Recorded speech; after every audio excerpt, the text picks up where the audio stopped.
Now, we all will at some point in our lives come across someone famous or a person that we mark as a celebrity. Now, when meeting celebrities, we always try our best to give a good impression, hopefully leaving a memorable mark. So one day you can brag to your friends and be like, "Oh, guess who I seen?" Or, "You will not believe who I just ran into." But sometimes we let our feelings get out of control, and in some cases we might actually end up doing the complete opposite of impressing certain celebrities, such as the case with me.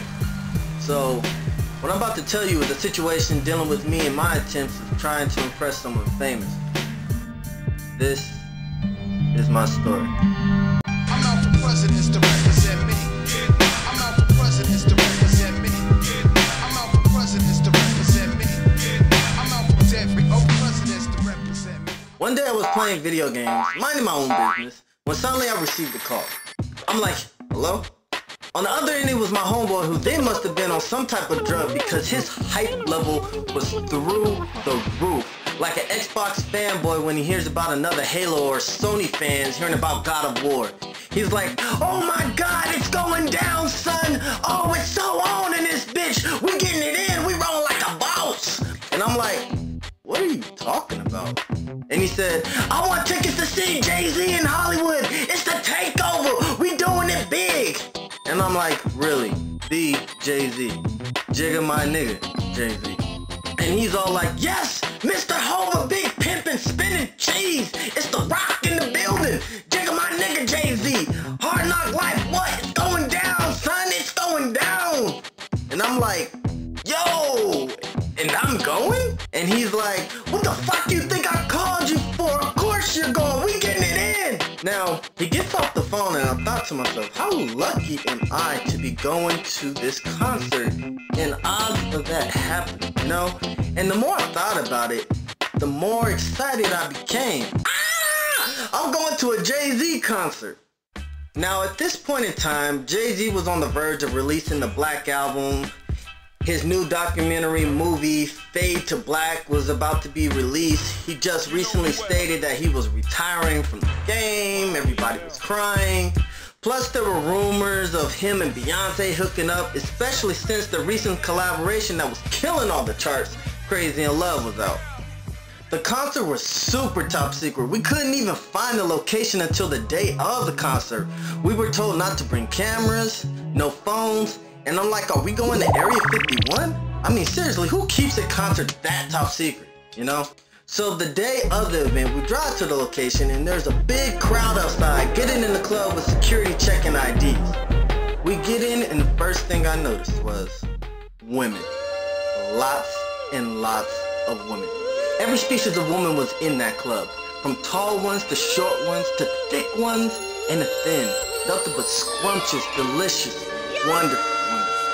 I mean, I was drooling so bad I had to carry buckets in order to prevent myself from drooling on the floor. You know what I'm saying? It was an open bar, free food, and great music playing, so of course, naturally, we had to do what most young adolescents would do, and that's party. We're shouting and going crazy. Oh, yeah, get money, get money, partying up like a boss, you know what I'm saying? And then all of a sudden the lights get dim and the curtains open up on stage, and we hear a voice that we have been waiting to hear the whole night. And all you hear is, "What's my motherfucking name?" As soon as we knew who it was at that moment, I realized that I shouldn't have packed another set of eardrums, because my eardrums instantly exploded from all the girls shouting at the top of their lungs. So Jay-Z is rocking the stage and we're all going crazy. We're drunk and slurring and messing up all the words like, "It's hard not like for us. It's hard not like for us." We're dancing and having an amazing good time when out of nowhere the song Crazy in Love starts playing. And I'm thinking to myself, oh my God, oh my God, oh my God, do not tell me Beyonce is here. Sure enough, like an angel from heaven walking gracefully on the stage, Beyonce reveals herself, and I became like this instant groupie. Like seriously, a top-notch groupie. Beyonce starts giving her respects to her fans and puts her hands out for everyone to touch that were in the front row. And as she's going across the stage, I'm like, oh my God, this is my chance. My mission, whether I choose to accept it or not, is to get to the front of the stage. The objective was clear. I must touch her hand.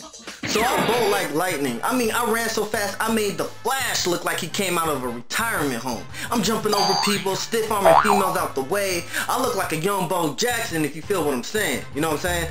I get to the front, and as her hand comes to me, now, this is the point where I stop and explain to you about a certain ability that many celebrities possess.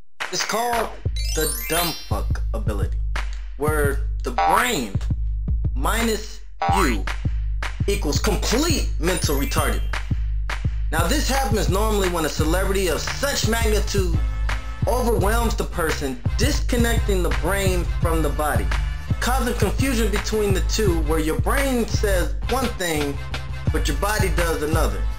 That, ladies and gentlemen, is called the dumb fuck ability. And boy, was the force strong in Beyonce. Now back to the story. Beyonce's hand comes to me, and instead of just touching her hand, my body decided to give it a kiss instead. Obviously, I felt this was a nice gesture, but there's this thing called perception. And perception can be a bitch at times. It may have looked like I was kidnapping her, robbing her, or simply put, just giving her hand a kiss like a prince in most fairy tale movies. But those are fairy tales, people.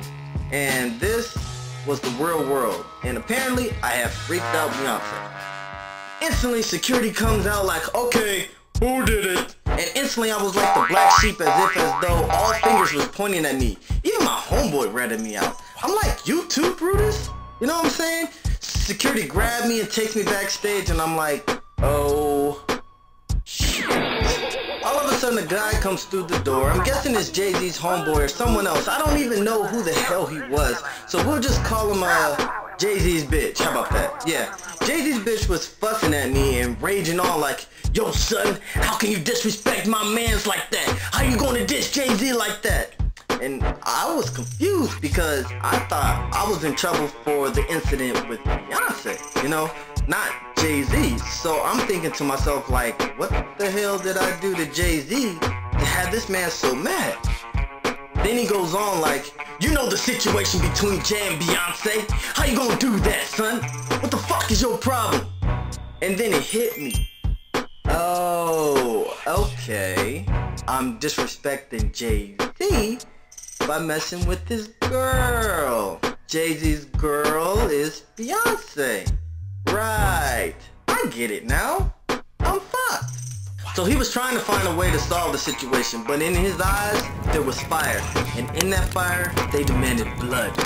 I looked at the security guards, and they looked like hungry, rabid, starving dogs. Wolves even. Amped up off a Mountain Dew, and I was meat. And then it occurred to me that, you know what? This could be the end of Naucious.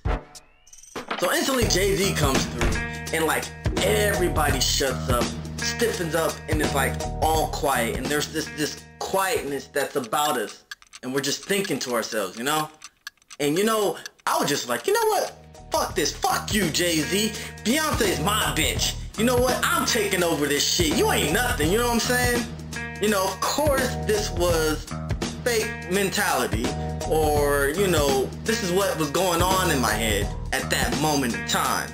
But, you know, reality kind of changed things a little bit, and I came off saying, you know, yo, Jay-Z, I didn't mean to offend, I did not know, and I respect you as a person and as an artist, and whether you kick me out or not, I would just like to say that I'm sorry, and I can guarantee it will never happen again.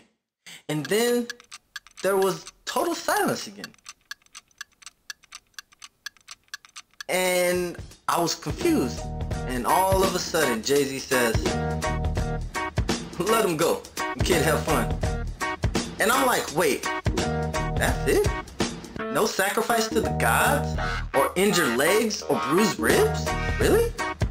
Sure enough, the security let me back in the club. Jay-Z came back, then rocked the stage, and I had a grand time. But during this, I couldn't help but think to myself, wow, all of this would never have happened if I didn't attempt to seize that moment. You know? So, the moral of the story is, if at any moment opportunity presents itself, No matter if it's good or bad, seize the moment. Because you never know where it might take you in life. They say opportunities are just a second chance in life. So own it and never let it go. This is Naucious, and that is my story. I got to touch Beyonce's head! Yay! So I keep doing